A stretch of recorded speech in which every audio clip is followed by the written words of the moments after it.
From filmmaker and special effects madman John Carl Buechler comes the absolutely insane 7th installment in the Friday the 13th franchise, presumably taking place several years after the conclusion of Jason Lives. This entry introduces us to an angrier version of Jason Voorhees than we'd ever seen before, and also marks the first time the character was played by the man, the myth, the legend himself, Kane Hodder. Filled with weird characters, weird dialogue, a more serious tone than that of Jason Lives, and a new final girl, equipped with telekinetic powers, let's take a look at Friday the 13th Part 7, The New Blood.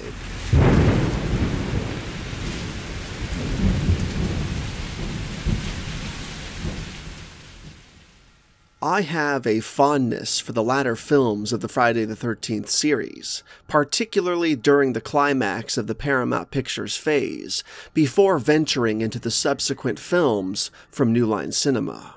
What captivates me about these sequels? Perhaps it's their sheer oddity, their peculiar charm, or a combination of both.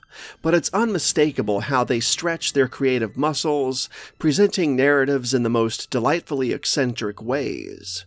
If you've ever heard my thoughts on Jason Lives, you'd know it ranks as my top pick in the series, with the final chapter trailing just a smidgen behind.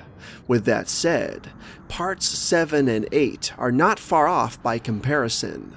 They may not reach the pinnacle of the other two mentioned, but they have their unique intoxicating allure that in some ways allows them to contend with the top-tier Friday the 13th entries.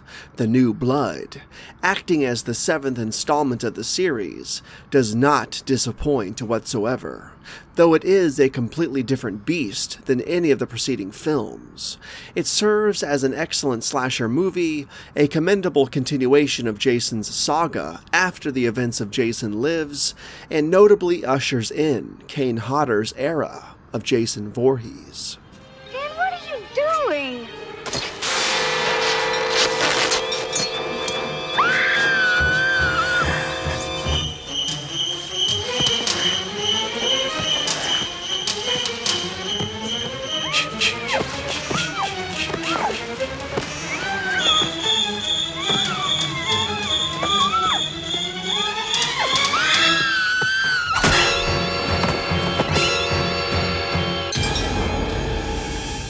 The film starts with a young girl named Tina Shepard, who possesses telekinetic powers.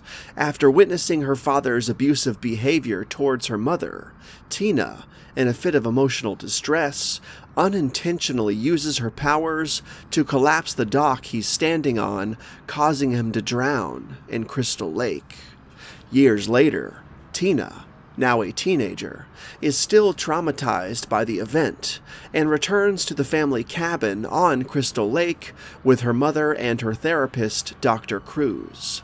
Unbeknownst to Tina, Dr. Cruz is more interested in studying and exploiting her powers rather than helping her cope with her trauma. In a bid to communicate with her deceased father using her telekinesis, Tina accidentally frees the dormant and chained Jason Voorhees from the depths of Crystal Lake, where he was left at the end of the previous installment. Once resurrected, Jason returns to his murderous ways, targeting a group of teenagers staying nearby for a birthday celebration. Tina becomes aware of Jason's carnage and, with her telekinetic powers, confronts him multiple times. The climax of the film sees a battle between Tina and Jason. Using her telekinesis, Tina fights off Jason and even manages to summon the spirit of her father, who drags Jason back into the depths of Crystal Lake.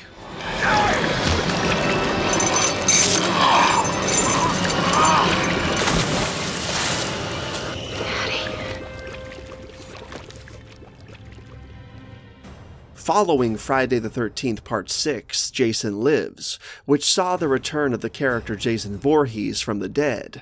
There were plans for Part 7 to feature a crossover event between Jason Voorhees and Freddy Krueger. The Friday the 13th sequels witnessed a decline in box office earnings, while the Nightmare on Elm Street movies consistently garnered about double the revenue. Paramount Pictures, which owned the Friday the 13th series, approached New Line Cinema, the company that had the rights to Elm Street. The proposition was for Paramount to manage domestic distribution and for New Line to oversee international markets. However, the collaboration fell through due to disagreements between the two studios. It wasn't until New Line acquired the rights to Jason Voorhees that Freddy vs. Jason eventually materialized in 2003. But back to Part 7. For Part 7, associate producer Barbara Sachs pitched an idea reminiscent of Jaws. In her version, a business mogul would conceal the past horrors associated with Jason Voorhees to lucratively develop properties around Crystal Lake. Frank Mancuso Jr., however, the executive producer, was not on board with this concept. Screenwriter Daryl Haney introduced a fresh perspective. What if the sole remaining teenager confronting Jason had telepathic abilities, or telekinetic abilities for that matter? Sachs found this, quote, Jason vs. Carrie angle compelling, and aimed for this addition to the franchise to have a distinguished appeal, even jokingly hoping for an Academy Award. To elevate the film, names of renowned directors, including the legendary Italian director Federico Fellini, were floated.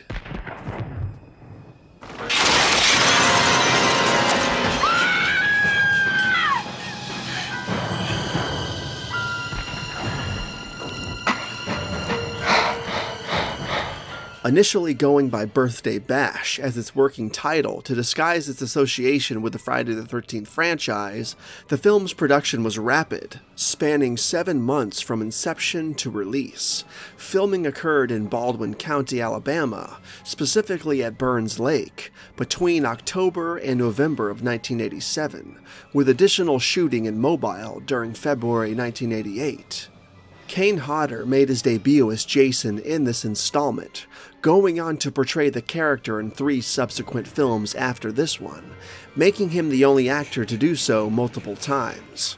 Kane had previously worked with John Carl Buechler on the film Prison, which Buechler was doing the special makeup effects for, which saw Hodder taking on the role of a resurrected prisoner.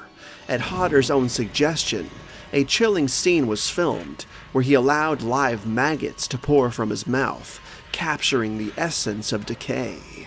Buechler was impressed by Hodder's commitment and thus chose him over C.J. Graham for The New Blood.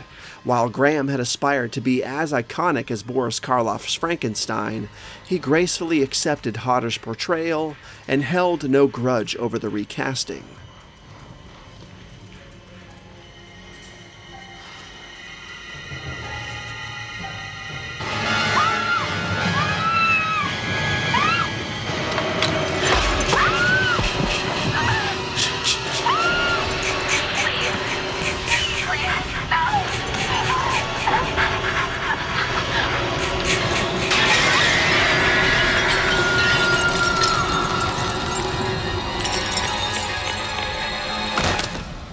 Hodder's commitment shone when he set a record for the longest unedited on-screen controlled burn in Hollywood. In a scene where Tina's powers unleash furnace flames onto Jason, Hodder was genuinely set ablaze. The entire scene, lasting an astonishing 40 seconds, was captured live, setting an unparalleled cinematic benchmark. While a critic of the time pointed out that the movie seemed tame, with minimal blood and gore compared to the typical 80s slasher film, it's worth noting that an absolute slew of graphic content had to be removed from the final cut. These changes were made to steer clear of receiving an X rating, which indicates just how intense the original content was. The director's intent to push boundaries was evident, but ultimately, certain sacrifices had to be made to ensure the film reached a broader audience.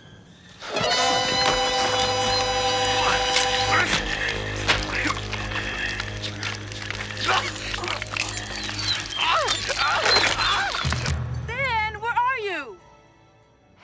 This time around, Harry Manfredini did not return to the franchise to score The New Blood, and although cues he previously made for Jason Lives were used sporadically throughout the film, the bulk of the score for Friday VII was composed by Fred Mullen, who brought an eerie new take on Friday the 13th to the woods of Crystal Lake.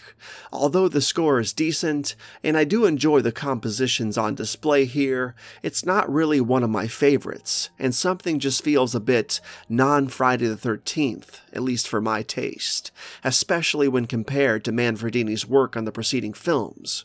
It's not a bad score though, when taken in isolation.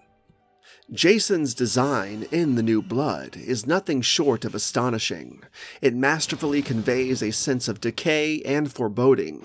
He isn't just rotten, he resembles a nightmarish combination of a partially skeletal figure covered with decaying meat. The waterlogged texture gives him an even more eerie and haunting appearance, as if he's just emerged from the depths of a murky abyss. Which he did. Kane Hodder's portrayal of Jason, even under layers of makeup and prosthetics, brings a distinct intensity to the character. His performance introduces a fresh, rage-fueled dimension to the iconic hockey-masked madman that remains unparalleled. The genius behind this innovative design is none other than John Carl Buechler, who truly surpassed all expectations for this rendition of Jason. An unforgettable moment in the film is when Jason's mask is removed, revealing a skull-faced visage of sheer horror underneath. The initial shock and anger that flashes across Jason's maskless face remain iconic and horrifying even all these years later. The decision to have Jason without his hockey mask for a significant part of the third act added an unexpected layer of intrigue, offering viewers a raw glimpse into the sheer terror that truly defined the character.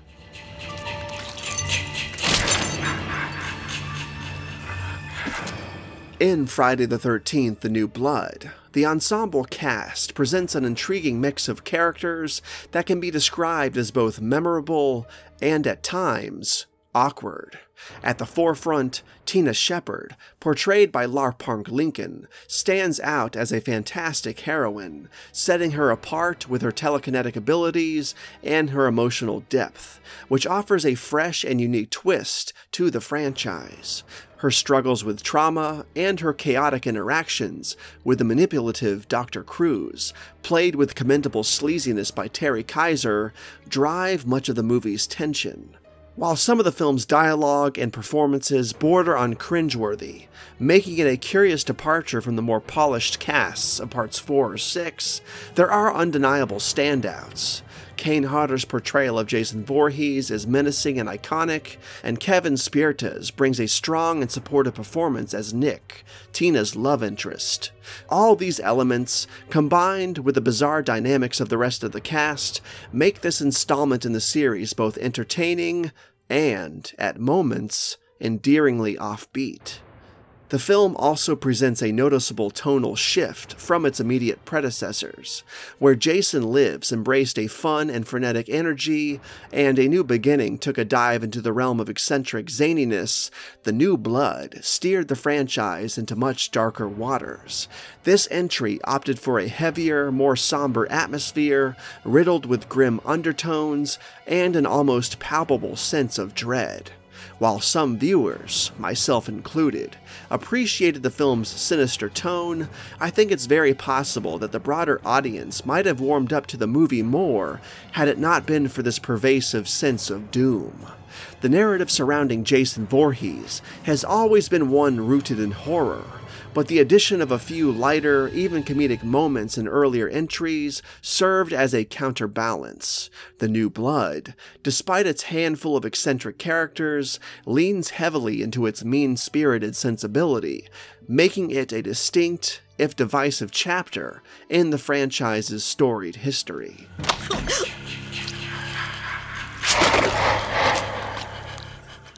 I also need to point out how absolutely awesome the opening recap is at the beginning of the film, recanting the legend of Jason Voorhees and showing clips from all of the previous movies.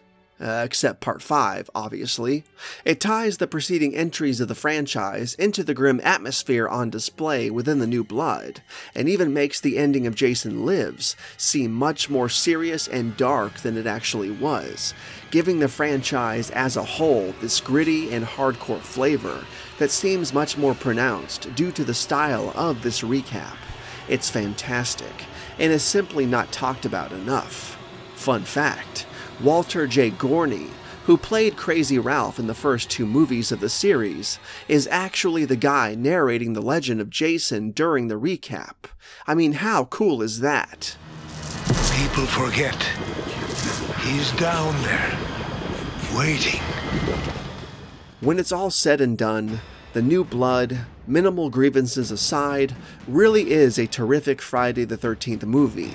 It's well made, it takes a bold step, tonally, with the franchise, the key players of the movie are all fantastic, despite the weird ensemble that surrounds them, the music is decent, the pacing is decent, the cinematography is simple yet perfect, the atmosphere and the mood of the film is dark and serious and grim in the best ways, the special effects are excellent and charming, and still hold up to this day, the woods of Crystal Lake look dried and dead and dark and cold and unwelcome throughout the entirety of the film's runtime, which feels perfectly in line for the tone of this movie.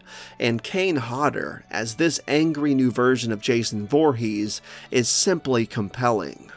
The New Blood truly is slasher movie bliss, and its aforementioned misgivings, like many horror movies of that nature, only add to the film's overall novelty, especially through the lens of time, making this not only one of the best movies in the franchise overall, but one of the darkest and bleakest slasher movies ever made, and is unconditionally relentless from start to finish, and I am here for every single moment of it.